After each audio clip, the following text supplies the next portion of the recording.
12 en el equipo de Jesús.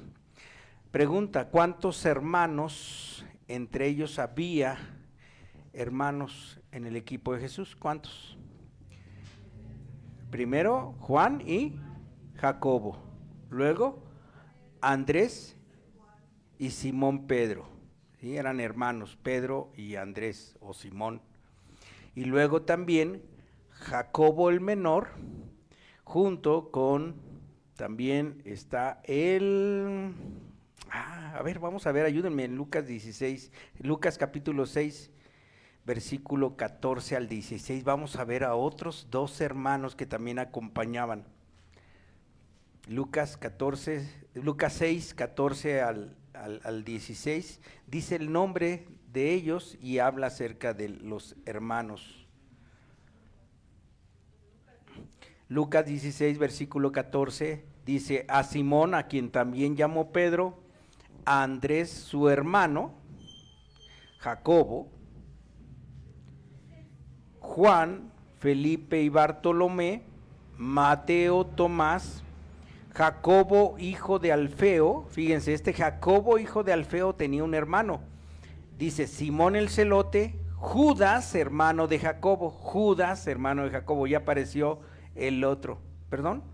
Lucas 6, 14 al 16.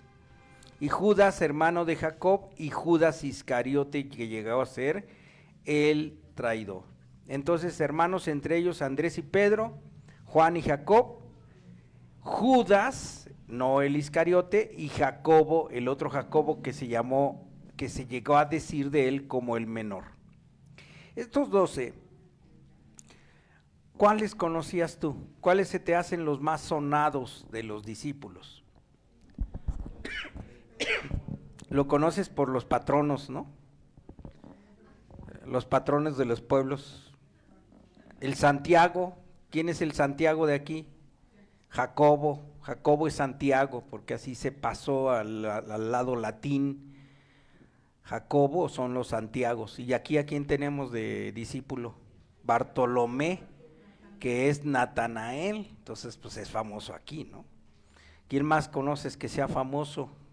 Que haya sido alguien que en la escritura sobresale. Pedro, ¿verdad? Simón llamado Pedro, Juan porque escribió, Mateo porque escribió su evangelio, y pues Judas porque traicionó al Señor. Pero los demás no son tan conocidos y es la mayoría. En realidad estos discípulos de Jesús no son figuras excepcionales. Los evangelios no nos enseñan mucho de ellos, porque los evangelios no tratan de enseñar de ellos, tratan de enseñar de quién, de Jesús. Pero es importante que ellos estén ahí porque nos hacen ver lo débil que son y la forma en que fueron extraídos de la misma población. No eran letrados en teología, no eran conocedores de mucha teología. Así es que ellos, así como tú y como yo, pues salimos de unas profesiones en las cuales eran comunes en ese entonces y ahora profesiones comunes. ¿Cuál es la clave para entender que Dios pueda usar personas tan comunes y aparentemente sin talentos espirituales y sin embargo los convierte no tan solo en agentes del reino, sino también el Señor promete que ellos estarán juzgando las 12 tribus en una posición de autoridad y de honor que al final también a nosotros nos comparte? Y la parábola de los talentos que leímos en Mateo capítulo 25 nos va a permitir revisar precisamente algunos de los aspectos. ¿Sí te acuerdas, verdad? Llegaste al comienzo, se leyó la parábola de los talentos, un hombre que se fue lejos y que dejó encargado a sus siervos dinero para que ellos se lo guardaran. Y vemos 3 tipos de personas, que siervos de este Señor, y el resultado de cada uno de ellos. Es importante ver primero que el Señor da 5 talentos a uno, a otro da 2 talentos y a otro da 1 talento. El Señor reconoce los dones que tiene cada uno, y evidentemente hay diferencias. Así es que sabe el Señor que somos diferentes. Cada uno de nosotros tiene una diferente forma de ser.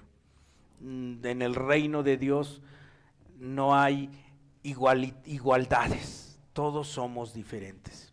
¿Cuál es la clave entonces si todos somos diferentes y a unos va a haber mejor producción, diríamos, de capacidades espirituales? ¿Cuál es la clave? Y lo que usted va viendo es que en todos los casos, cuando los siervos van entregando talentos, les dice el Señor: buen siervo y fiel, en lo poco has sido fiel y en lo mucho te pondré. Y ahí está la clave en el reino de Dios, el ser fiel en lo poco, porque corresponderá al Señor el que nos ponga en lo mucho. Vamos a orar, ¿te parece bien?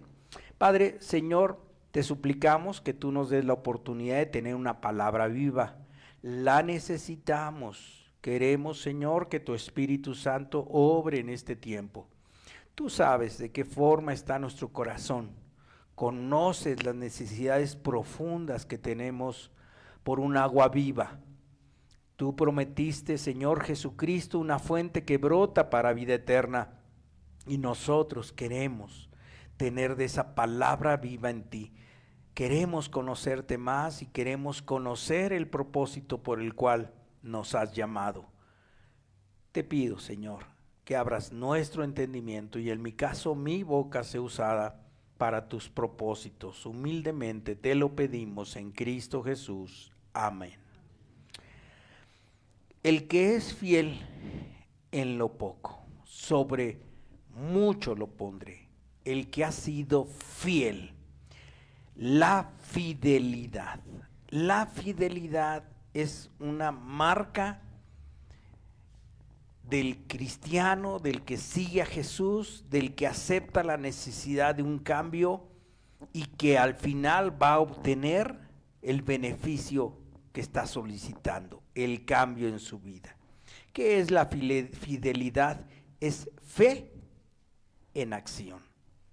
Fe perseverante, constante. Y es lo que vamos a estar observando o revisando. Tenemos el contraste con la infidelidad.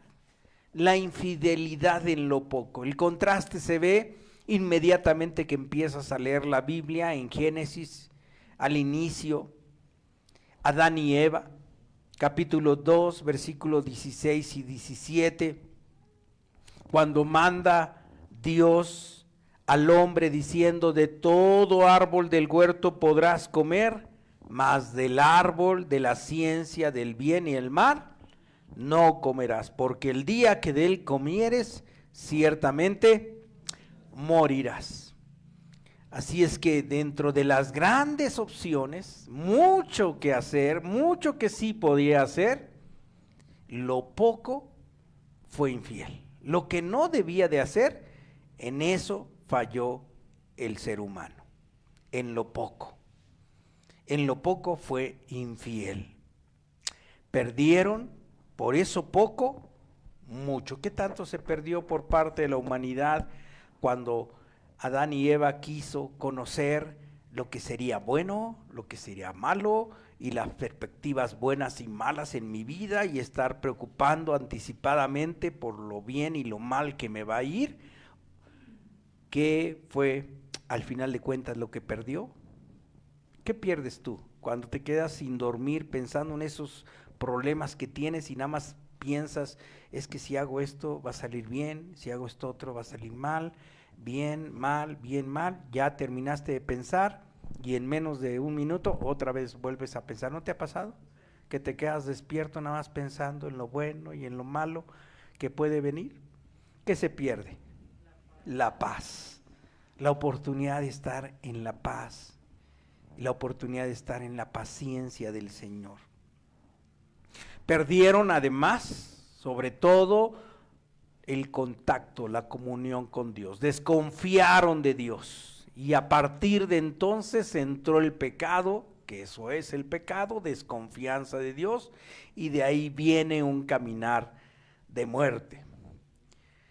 No se fue fiel, la desobediencia entró en el hombre, deslealtad, traición a los propósitos de Dios. Luego la gente pregunta, pero ¿por qué hay guerra? Yo no creo en Dios, porque ¿cómo puede haber que permita que haya huerfanitos muriéndose de hambre? Ah, ¿es Dios? ¿O quién es el que hace que haya huerfanitos muriéndose de hambre? ¿Quién es el culpable? ¿Quién es el responsable? Nosotros somos los responsables, no es Dios, somos nosotros.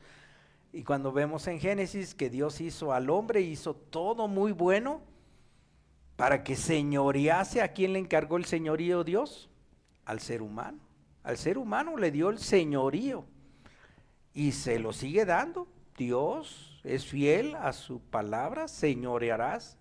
Y resulta que el ser humano señorea para el mal, pues así de mal nos ha ido, ¿verdad? Y todo lo que era bueno, ahora ¿cómo está? ¿Cómo está el planeta Tierra? Muy bueno en gran manera. Constantes noticias de problemas y más problemas ecológicos, de hambre, económicos, y entonces vemos a nuestro alrededor y no es bueno en gran manera.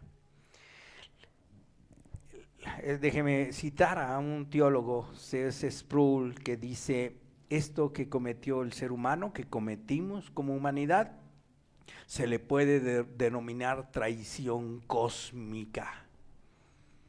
Traición cósmica, porque en el cosmos, en el universo, no hay otra ser viviente, ni materia que esté vulnerando el propósito para el cual fue hecho. Los animales no vulneran el propósito para el cual fue hecho.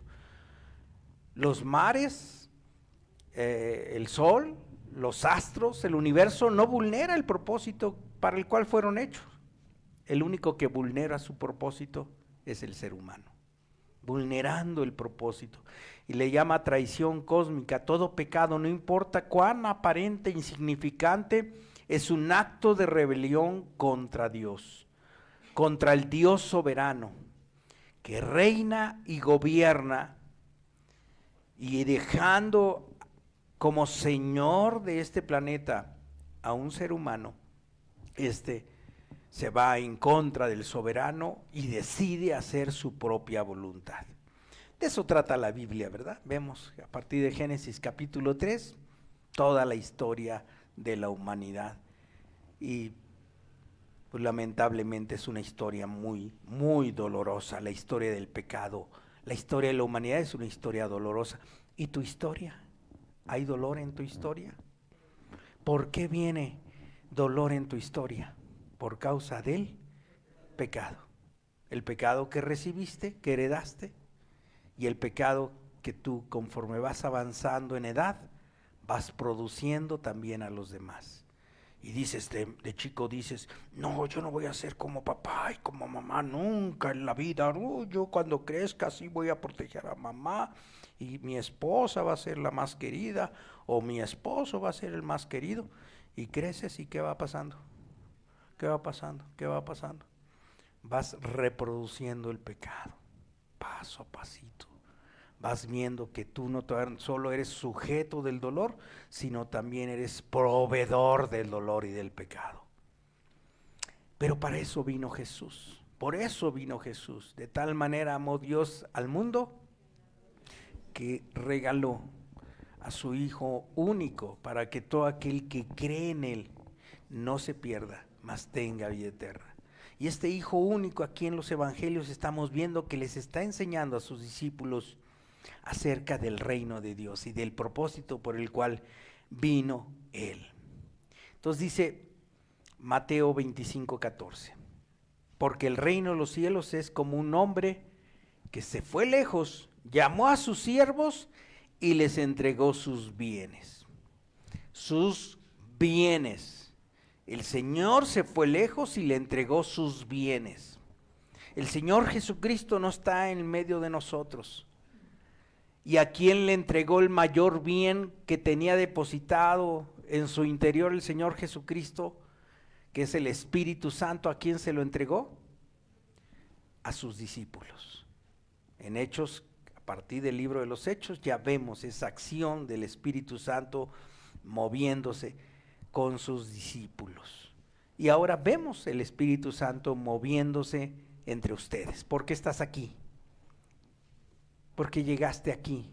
Tantas causas hay que mueven a que una persona se acerque a Dios. Y no tenemos claro cómo sucede, pero hay todo un conjunto de circunstancias que hace que nosotros nos movamos hacia Dios y llega el momento en que estamos viendo que la acción de Dios se está manifestando en nuestras vidas.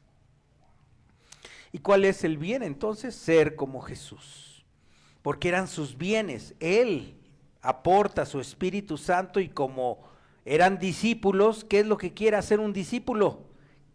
¿Por qué se mete de discípulo el muchachito albañil? ¿Por qué está ayudando de albañil al albañil mayor?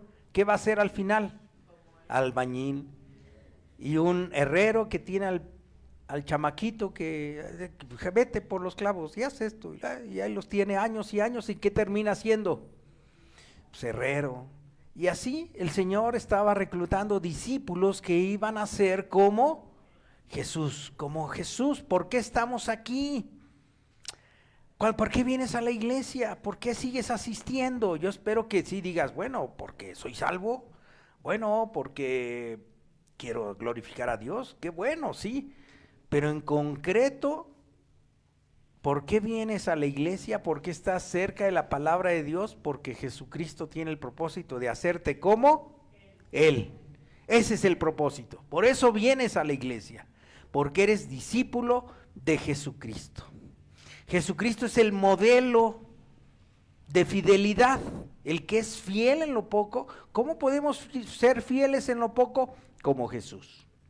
Apocalipsis 19:11 nos dice que estaba viendo la visión y el que montaba un caballo blanco era fiel y verdadero. Este es Jesucristo. 2 veces aparece esa palabra para Jesucristo como fiel. Por otro lado, en la carta a los Hebreos, en Hebreos capítulo 2, versículo 17, dice, el que viene a ser misericordioso y fiel sumo sacerdote. ¿Qué característica tiene Jesucristo? Es fiel. Y en 2 de Timoteo capítulo 2, versículo 13, señala el apóstol Pablo, si fuéramos infieles, Él permanece fiel. Él no puede negarse a sí mismo. Así es que Jesús es fiel. Y si nosotros vamos a ser como Jesús, vamos a poder ser fieles como Él. Y dice ahí 2 de Timoteo 2:13, porque Él no puede negarse a sí mismo. Jesús es fiel porque ese es su carácter que Él tiene como ser divino, como la imagen de Dios. Él se respeta tanto que no puede cambiar esa identidad que Él tiene. Él es fiel a sí mismo. Él se valora a sí mismo, valora su integridad y por eso no puede ser que Él no sea fiel a sí mismo. Y en la medida en que conocemos y palpamos a Jesús, en la medida en que tú te vas entrando en su personalidad, y en la medida en que la vas apreciando, esa personalidad se va inyectando en tu ser. Nosotros, buscadores de identidad, desde niños estamos buscando identidad. Usted no estaba de niño, adolescente, quizás desde niña. ¿Por qué la niña jugaba en la casita y tenía su muñequita? ¿Por qué lo hacía? ¿A qué jugaba de identidad? ¿A quién quería ser? Y el hombrecito con su camión de bombero y con sus soldados, ¿a qué quería ser? A papá, el astronauta, ¿no? ¿Usted qué quería ser de niño? Y luego de adolescente usted ya va cambiando y piensa en qué quieres llegar a ser y pues probablemente tuvo modelos, papá, dejó de ser el modelo principal y a lo mejor un profesor, una maestra, una tía, el abuelito, alguien le fue imprimiendo su personalidad. Pero sabe que nuestra personalidad fundamental no está aquí en la tierra. Nosotros fuimos escogidos en Él antes de la fundación del mundo, para que fuésemos santos y sin mancha delante de Él. ¿Cuál es la identidad de un cristiano? Jesucristo. ¿Y desde dónde está marcada esa identidad? Desde antes de que usted naciera. Ya está marcada la identidad. Por eso alguien que es cristiano nunca va a estar satisfecho, nunca va a encontrar el sentido de su vida hasta que no encuentre a Jesús. Era un gusanito, y el gusanito estaba caminando en medio del bosque, en los medios de los matorrales. En ese le vio un saltamontes que el gusanito estaba caminando muy rápido y le dice: ¿qué haces? Yo podría caminar más rápido y en 2 o 3 pasos te salto. Y le dice el gusanito: es que soñé que estaba allá en la montaña y que allá estaba en la montaña mi llamado. Se ríe el saltamontes. ¿Cómo vas a hacer que tú, un gusanito, llegues a la montaña? Nunca lo vas a poder hacer. Todos se van a reír de ti. Nunca vas a poder pasar, ni siquiera 1 kilómetro vas a llegar. Pues el gusanito persistía. Y entonces llegó un pájaro y también: ¿qué haces tú ahí caminando tan rápido? Es que soñé que llegaría a la montaña. Y el pajarito se rió y al rato era el hazmerreír de la comarca. Todos sabían que había un loco gusanito pretendiendo subir la montaña. Hasta el pájaro ya ni se lo comió porque le dio risa y se quería burlar de él hasta donde llegaba. En eso el gusanito siguió caminando sin importar, porque algo en su interior le decía que iba a llegar a esa montaña. Hasta que llegó el momento en que subió a una rama de un árbol y ese gusanito empezó a transformarse en una tumba. Y todos los que se reían de él vieron: así acaban los locos, así acaban los ilusos. Mírenlo, ahí está la tumba del loco iluso gusano que pretendió subir la montaña. Pasaron las semanas, pasaron 2 meses y a los pocos días de los 2 meses empezó a vibrar la tumba. Y todos empezaron a ver: oiga, se está moviendo la tumba del loco, ¿se acuerdan del loco? Vayamos a ver al loco, al iluso. Y empezó a moverse, y empezó a emerger, y el gusano ya no era un gusano, era una mariposa. Y todos asombrados, y entonces vieron que la mariposa desplegaba sus hermosas alas y empezaba a volar. Y le dijeron: ¿a dónde vas? Y todos se voltearon al que había preguntado y le dijeron: cállate, ya sabemos a dónde va. Va a la montaña, va a cumplir su sueño. El cristiano es ese que sabe que su interior algo lo invita, algo le está diciendo una y otra vez: fuiste nacido para ser hijo de Dios. Fuiste nacido para conocer de mi amor y para además dispensar de mi amor a los que están alrededor de ti. Naciste para eso. Hay una frase que dice: nos hiciste, Señor, para ti, y nuestro corazón está inquieto hasta que descanse en ti. No estarás tranquilo hasta que no tu corazón descanse en Dios. Hablábamos de la fidelidad. Dice Mateo 25:16: y el que había recibido 5 talentos fue, ¿y qué hizo? Negoció con ellos y ganó otros 5 talentos. La fidelidad va unida al compromiso. Dice que negoció, negoció, vio a la otra gente, estableció un compromiso de negocio, tenía sus monedas dadas por el Señor y había que negociarlas, y en eso imprimió el compromiso. Y a Dios le gusta los compromisos. Dios es un Dios de compromisos. ¿Sí sabes que hay un antiguo pacto y luego hay un nuevo pacto? Y Jesús, antes de pasar a la ruta del Calvario, estableció un nuevo pacto. ¿Qué significa pacto?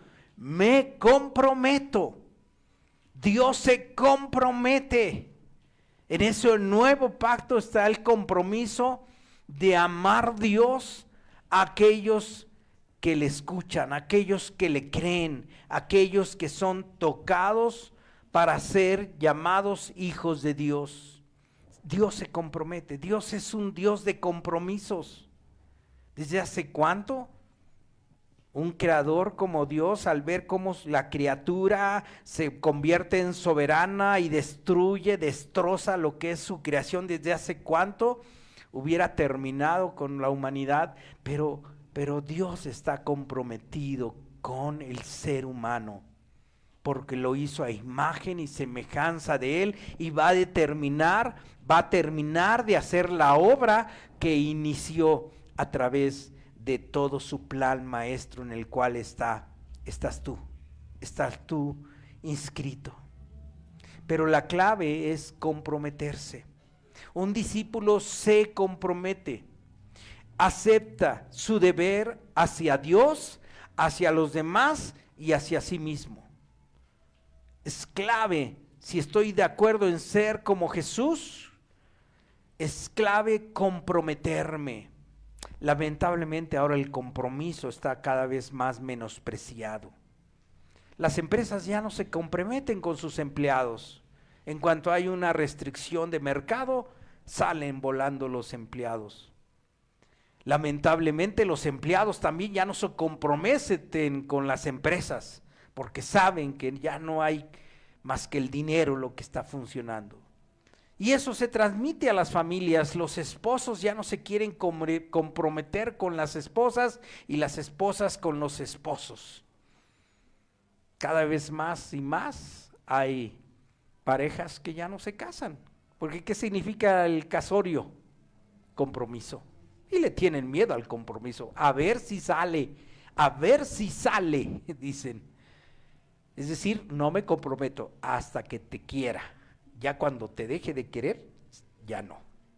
¿Por qué? Porque no hay compromiso. Y eso es lo que les enseñan a sus hijos. No te comprometas.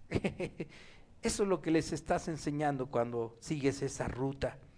Mira, Mateo 25:25, ve al que no hizo nada con su talento. Por lo cual tuve miedo y fui, ¿y qué hizo? Escondí tu talento en la tierra. Aquí tienes lo que es tuyo. ¿Qué tuvo? Miedo. ¿Miedo a qué? Al compromiso. Miedo al compromiso. Yo no me comprometo. Pero es necesario, como discípulos es necesario comprometerse. ¿Los discípulos de Jesús se comprometieron? Sí se comprometieron, pagaron el precio. Mire, usted busque ganar dinero fácil. ¿Y qué va a tener al final? Desengaños. Si usted le prometen, ¿no le ha recibido usted llamadas o correos electrónicos? Yo ya he recibido herencias como, ya sería súper multimillonario si a mí me gustara el dinero fácil, pero igual y ya me hubieran quitado mucho dinero, ¿verdad? Porque te llegan correos de alguien que murió y que yo soy su esposa, y que para que yo reciba la herencia necesito depositarle a alguien desconocido y que tiene obras benéficas, le voy a dar nada más $1,000,000, pero usted con eso hace que la herencia de 14 millones sea para mí, pero le dejo $1,000,000. ¿Cómo cree? ¿Cómo la ve? Si me gustara el dinero fácil. Ya cuando usted cae y le regresa el correo electrónico, le dicen, bueno, páseme una cuenta, y me deposita $5,000, nada más como finalidad de transferencias, ¿verdad? ¿No le ha pasado eso? Bueno, yo no tengo $5,000, ¿verdad? Pero el dinero fácil, todo lo fácil, lo que no cuesta, no vale. Y en el caso de ser discípulo de Jesús hay un costo. Y el discípulo acepta pagar las consecuencias de seguir a Jesús. El discípulo, y si yo soy discípulo, acepto pagar las consecuencias de seguirlo. Lucas 12:47 dice, nos señala también que, y en esta parábola puesta en Lucas, que aquel siervo que conoció la voluntad de su Señor no se preparó, ni hizo conforme a su voluntad, recibió muchos azotes, muchos azotes. A ver, ¿qué le hubiera convenido mejor a ese siervo que recibió el dinero, que recibió el talento? ¿Qué le hubiera convenido mejor? Meterlo al banco. Pero ¿qué otra cosa hubiera sido mejor? No recibirlo. No, no, te voy a dar un talento. No, gracias. No recibirlo, ¿no? Y irse por su camino. No soy tu siervo, no haber recibido las monedas, hacerse loco y desaparecer del mapa, ¿no? ¿Para qué las recibió? Más consideración hay para el que está recibiendo. Y el Evangelio nos habla que si tú no vas a ser de Cristo, mira, está bien, ¿sabe qué, pastor? Yo esto mejor, está bien, adelante.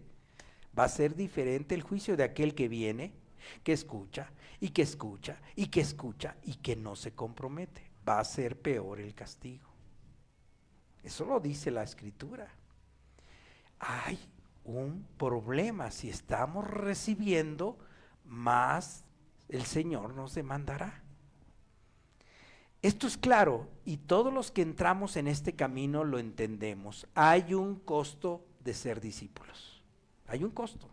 Y todo aquel que quiera ganar su vida, la perderá, y el que no la pierda por causa de mí, pues la perderá totalmente. Por eso Pablo diría, miserable de mí, esto está en Romanos 7:24, miserable de mí, ¿quién me librará de este cuerpo de muerte? Y yo sé que en mí, esto es en mi carne, no mora el bien, porque el querer el bien está en mí, pero no el hacerlo. Entonces el costo de ser discípulo es que va a haber toda esa lucha que tiene que ver con comprometerme. Hay que comprometerse. O mejor, sigue tu camino. Segundo aspecto, acepto arreglar mi mente en ese propósito. Porque mire, en esa lucha usted debe tener claro que su mente es fundamental. El Señor Jesucristo no hace lavados de cerebro. Nuestra estructura mental ahí está. El Espíritu se deposita en nuestras vidas, pero nosotros diariamente tenemos que estar pensando en lo que pensamos. ¿Usted piensa en lo que piensa? A ver, ¿piensa en lo que piensa o no piensa en lo que piensa? Mire, los animalitos piensan, ¿sí? Estamos de acuerdo que piensan los animalitos. Yo a mi perrita, no, te salgas. Sí razona y mejor se mete. Pero no piensa en lo que piensa. Usted sí piensa en lo que piensa. ¿Está de acuerdo? Usted es ser consciente, racional y sabe qué está pensando. Y sabe dirigir sus pensamientos. Si ahorita está pensando en los frijoles que dejó allá prendidos, ¿qué puede hacer usted en su voluntad? Dejar de pensar en esos frijoles y me concentro en la predicación. ¿Está de acuerdo o no? Usted no es un animalito, usted es una persona consciente. Y su mente es fundamental para un discípulo. Y día con día el discípulo tiene que arreglar su mente al propósito por el cual está llamado por Jesús. ¿A qué? A ser como Jesús. Filipenses capítulo 4, versículo 8 dice, por lo demás, hermanos, todo lo que es verdadero, todo lo honesto, todo lo justo, todo lo puro, todo lo amable, todo lo que es de buen nombre, si hay virtud alguna, si algo digno de alabanza, en esto piensen. Es una orden, pero evidentemente es una orden que se pasa a ti como rey de tu cuerpo, de tu mente, Y tú decides qué hacer con tus pensamientos, ¿no? Mire, yo, si me tiene como maestro, voy a estar dale y dale en que se memorice versículos de la Biblia. Y no voy a ceder. Aunque ya me han dicho, no, es que usted como que nos regaña, pues le voy a seguir. ¿Por qué? Porque yo puedo ordenarle a usted, pero ¿quién es el que se ordena a usted mismo? Usted. Y usted es el que decide. Y si usted decide no obedecer al pastor, no lo va a hacer. Y está bien si no lo quiere hacer. Pero cuando decida no obedecer al pastor, sino obedecer el amar a Dios, usted va a desear y va a poner en su mente el deseo de aprenderse versículos de la Biblia. Y aquellos que han experimentado el aprenderse versículos de la Biblia, ¿en qué resulta? ¿Maldición o bendición? Bendición. Porque usted usó su mente para el propósito para el cual fue creada. Acuérdese, mente ociosa, taller de Satanás. Y Dios quiere que usted, como discípulo de Jesús, utilice su mente y le ordene a su mente y haga una lucha contra aquellos pensamientos que no deben de habitar su vida. Y el tercer aspecto dentro del compromiso es acepto decir no. A ver, vamos a estar los tres. Primero, acepto pagar las consecuencias de seguir a Jesús. A ver, dígalo, si usted acepta. Acepto pagar las consecuencias de seguir a Jesús. Segundo, acepto arreglar mi mente en ese propósito. Y tercer aspecto, acepto decir no. Mire, la palabra no es de las primeras palabras que se aprenden los bebés. Cuando son bebés, ellos saben decir no, no. Y si ya no quieren comer, dicen no. Pero conforme crecemos, aprendemos a ya no usar el no. Y a medida que vamos creciendo, lo vamos utilizando cada vez menos. Pero la palabra no, o la decisión no, es un ejercicio de valientes en este mundo. Y nosotros tenemos que aprender a decir no a nuestros apetitos y deseos. Y no a los apetitos y deseos que vienen acompañados de invitaciones de las amistades, de los familiares. Tenemos que aprender a decir no. Proverbios capítulo 16, versículo 32 dice: es mejor el que se señorea de su espíritu que el que toma señorío sobre una ciudad. Saber decir no a lo que en mi cuerpo, mis deseos, mis pensamientos rebeldes quieren hacer que yo ejecute. Y usted en Cristo Jesús lo puede lograr. Mire, de los 12 que llamó Jesús, 11 fueron señores de su vida y actuaron de acuerdo al propósito por el cual los llamó el Señor. Uno no lo hizo. Ese no le dijo no a sus ambiciones y sus miedos y traicionó a Jesús.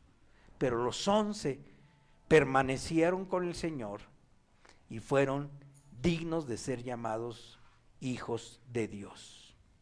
Lo que dice al final Mateo 25, 29, porque al que tiene le será dado y tendrá más, y al que no tiene, aún lo que tiene le será quitado. Y al siervo inútil, echadle en las tinieblas de afuera, allí será el lloro y crujir de dientes. ¿En dónde está usted? ¿Usted quiere ser fiel en lo poco? ¿O quiere mantenerse del lado de la indecisión y en sus infidelidades hacia sí mismo, hacia los demás y hacia Dios? ¿Dónde quiere estar? Vamos a ver este video y después oramos, ¿sí? Por favor.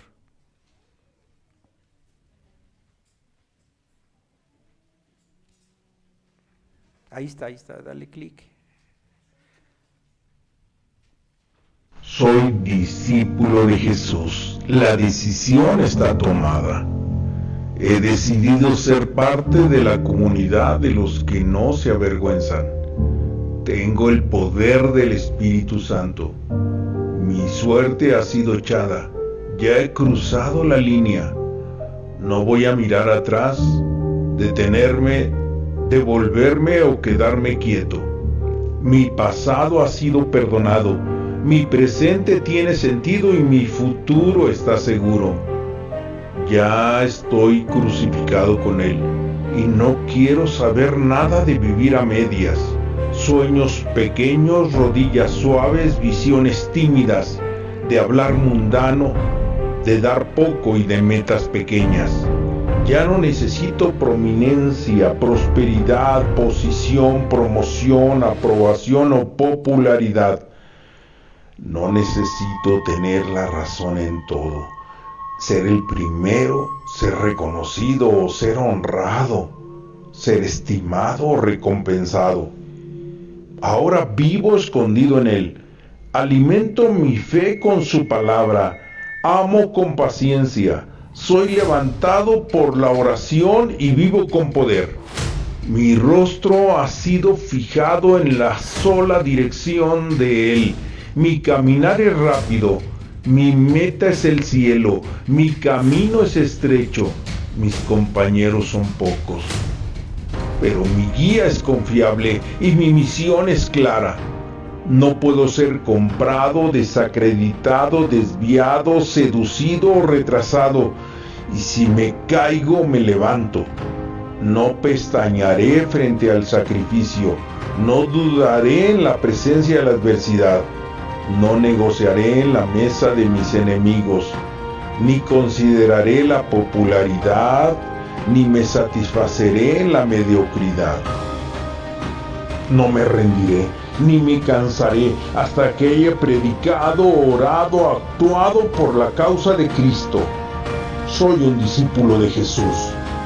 Tengo que seguir hasta que Él venga, dar hasta que ya no tenga, predicar hasta que todos conozcan y trabajar hasta que Él mismo me detenga.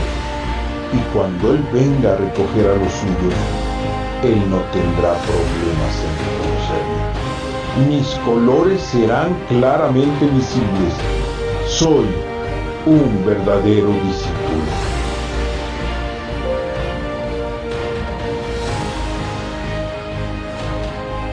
Te pido que te pongas de pie, vamos a orar.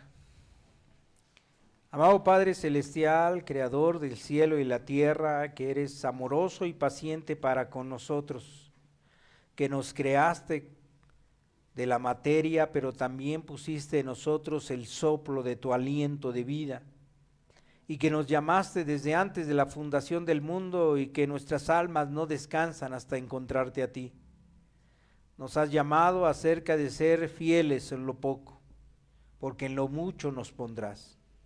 Padre Santo, tú conoces las indecisiones, la falta de compromiso, la falta de claridad respecto al propósito por el cual somos llamados. Pero ahora, Señor, tú nos has informado, nos has recordado que nosotros somos llamados para ser hechos hijos tuyos, para vivir en la plenitud que tú ofreces, que el sacrificio de tu Hijo alcanzó por nosotros para darnos salvación y vida eterna, que tiene que ver con vida verdadera aquí en este momento, en este tiempo. Tú conoces de qué forma la indecisión ha hecho naufragar los propósitos de cambio. Amado Padre Celestial, hoy es el tiempo en el cual tú estás pidiendo a aquellos que se han identificado contigo a tomar decisiones para ti. Y seguramente esta palabra se tenía que decir porque tú estás tocando el corazón de aquella persona que está cansada de la mediocridad de su propia vida, que está cansada de no tomar decisiones de fe trascendentes de cambio para ellos. Amado Padre Celestial, Señor Jesucristo, Espíritu Santo, obra en cada corazón para dar conciencia de la necesidad de tomar compromisos serios hacia ti. Te lo suplicamos, Padre, Cobija con tu poder y con tu amor el alma sedienta de vida, al que desea tener vida verdadera. Da esa oportunidad, Señor, en este tiempo. Allí en silencio, hermano, hermana, respóndele al Señor. ¿Qué le dices ante el llamado de Jesús para que seas un siervo fiel en lo poco? ¿Qué le quieres decir? ¿Qué le respondes al Señor?